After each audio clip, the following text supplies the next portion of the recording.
Okay, let's unpack this. Imagine a place that's, meant to be the heart of public discourse, where laws are debated and shaped. A place designed for accessibility, yet one where security is absolutely paramount. Recently, that balance was really starkly tested at the Michigan State Capitol, and it sparked a lot of questions. Our mission today, then, is to pull back the layers on a specific incident, try to clarify the intricate rules that govern firearms in this very sensitive public space, and really get to the heart of what these policies mean for safety, enforcement, and, well, the perception of security. We're drawing our insights from an excerpt of a YouTube video. It's titled MSP Ted Nugent Carried Gun into Michigan State Capitol Despite Ban from WWMT TV. It details this fascinating and frankly pretty concerning event.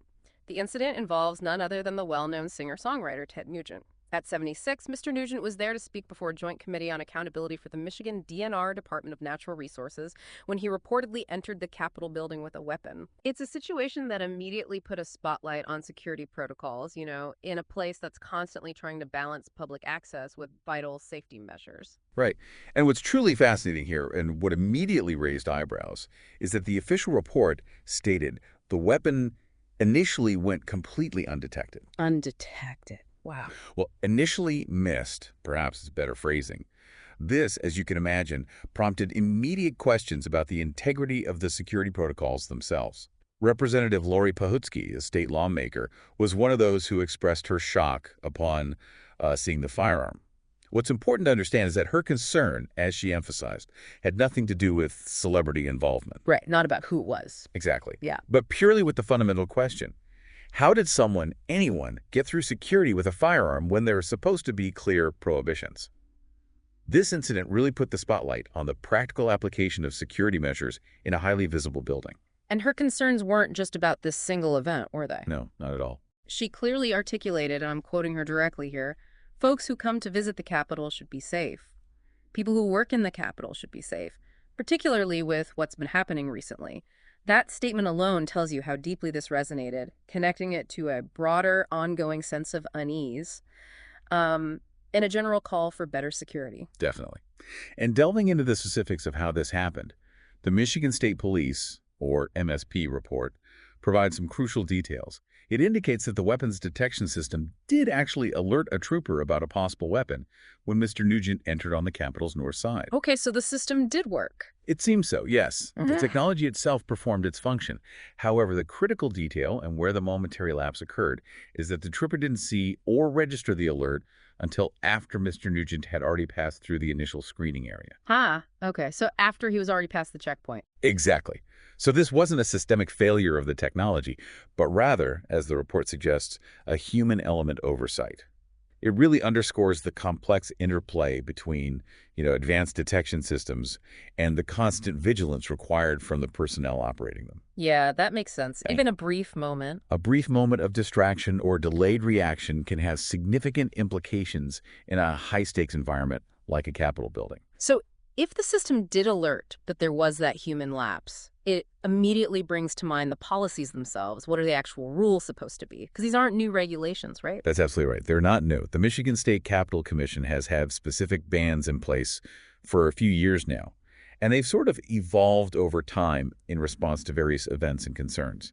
They first banned open carry of firearms within the Capitol building back in 2021. Okay. Then in 2023, they extended that to ban concealed carry as well. So for the general public, the expectation is pretty clear. Firearms, whether you're carrying openly or concealed, are not permitted inside the Capitol building. Simple enough on the surface. Yeah, these policies were put in place to enhance safety and ensure a secure environment for legislative work and, public engagement. That sounds pretty straightforward then.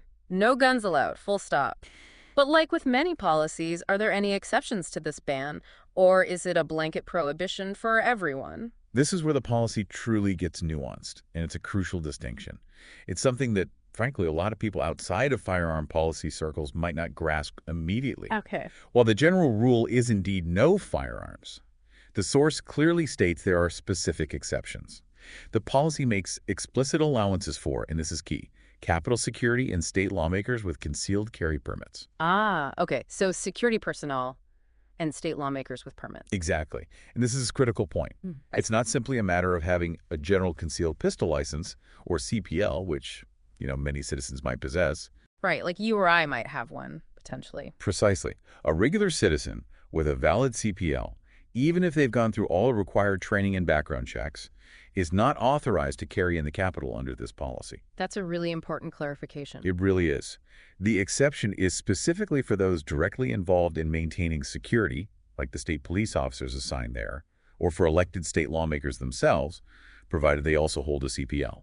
So it highlights that the rule isn't a simple no guns at all, but rather a more sophisticated regulation designed with specific operational and safety needs in mind. So it differentiates based on role and responsibility within the building. Exactly. It differentiates between those whose roles inherently involve maintaining security or those who, as elected officials, might face unique and often heightened personal security risks versus the general public. Got it. It's about authority, responsibility, and the specific context. That's a good way to put it. Context is everything here. And this nuance is exactly what Representative Pahutsky zeroed in on, wasn't it? It was. She explicitly stated, the policy around firearms in the Capitol was not followed.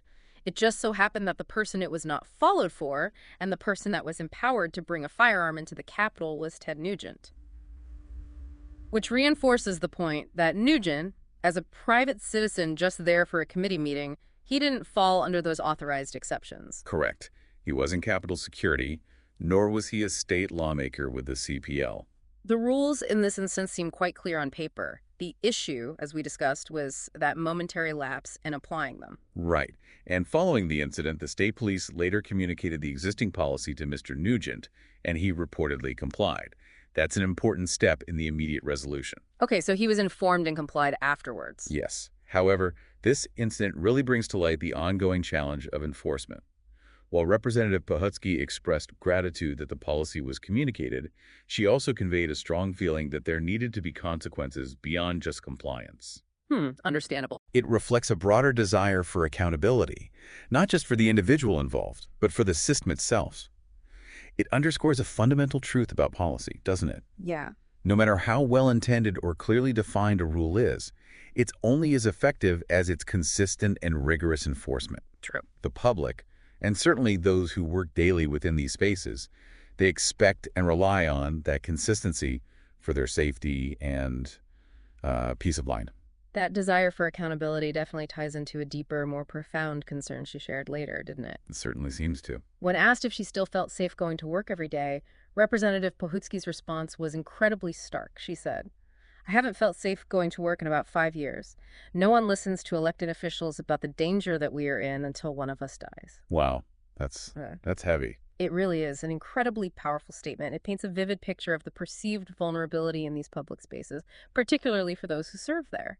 And the palpable frustration, that warnings often go unheeded until something tragic forces the issue into the spotlight. Yeah. It really gives you a sense of the emotional toll and the constant vigilance that many public servants feel they must maintain. Absolutely.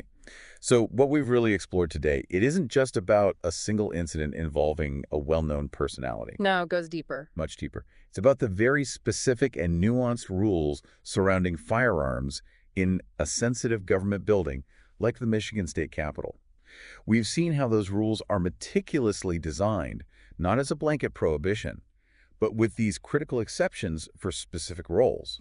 Capitol security and lawmakers with CPLs, which are distinct from general permit holders. That distinction again, yeah. That distinction is paramount to understanding the policy's intent.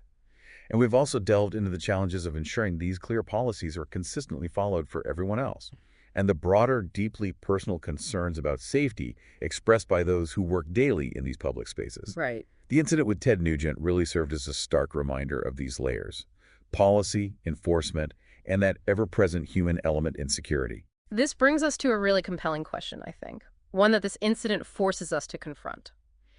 If a clear policy exists, and specific authorized exceptions are defined for certain personnel, what does an incident like this reveal about the persistent tension between, say, public access to government buildings, the implementation of robust security measures, and the fundamental need to protect those serving in our government spaces? That's the core tension, isn't it? Yeah. When the rules are clearly outlined but their enforcement falters, even for just a brief moment, what does that signal about the evolving challenges of security in a public forum? It's a question that resonates far beyond Michigan, I think, touching on how we balance openness with safety in all our civic spaces. Something for all of us to think about.